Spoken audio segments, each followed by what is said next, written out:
Alors, Marc Bornec. Oui.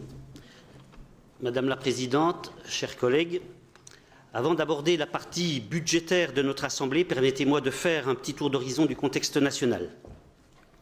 Il est pour nous nécessaire d'évaluer régulièrement ce qui se passe autour de nous afin d'affiner, de réitérer, de confirmer nos volontés, ainsi que notre détermination à améliorer le présent et l'avenir de nos concitoyens.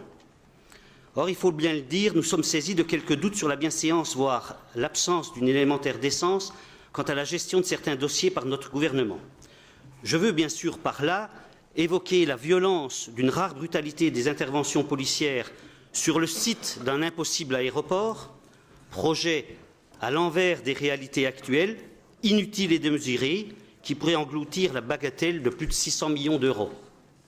Cela nous rappelle bien évidemment un sujet régional pour lequel nous avons déjà affirmé que ce type d'investissement est du domaine du passé.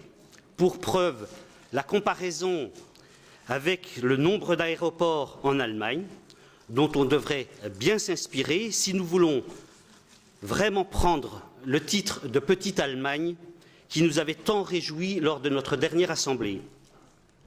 Autre incohérence, l'annonce d'une liaison ferroviaire transalpine Lyon-Turin au coût nominal de 8,5 milliards d'euros, soi-disant pour effectuer un report modal du fret, alors même qu'un décret vient de sortir autorisant la circulation des poids lourds de 44 tonnes.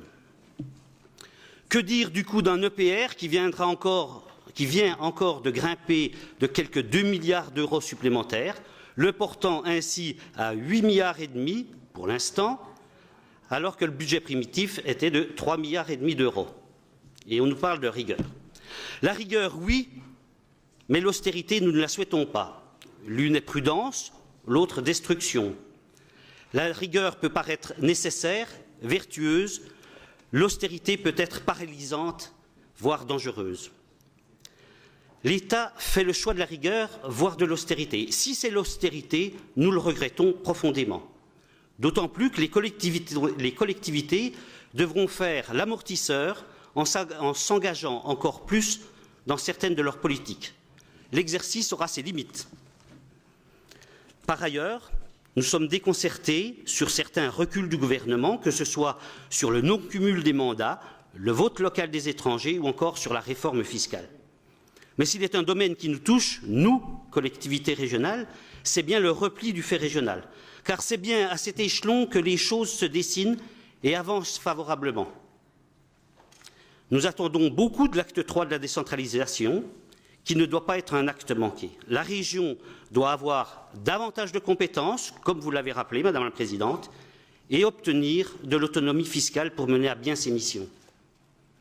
La réforme fiscale initiée par Nicolas Sarkozy a privé la région de cette autonomie au profit des blocs communal et départemental.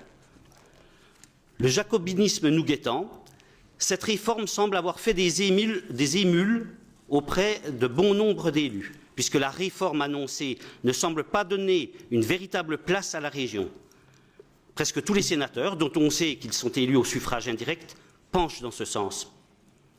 Malgré la réitération de Marie-Lise Lebranchu, rappelant que la gestion des fonds européens par les régions n'était pas remise en question, nous n'hériterons en fait que de la gestion d'une partie de ces fonds, à savoir le FEDER et le FEOGA. Adieu, veaux, vaches, cochons, réforme.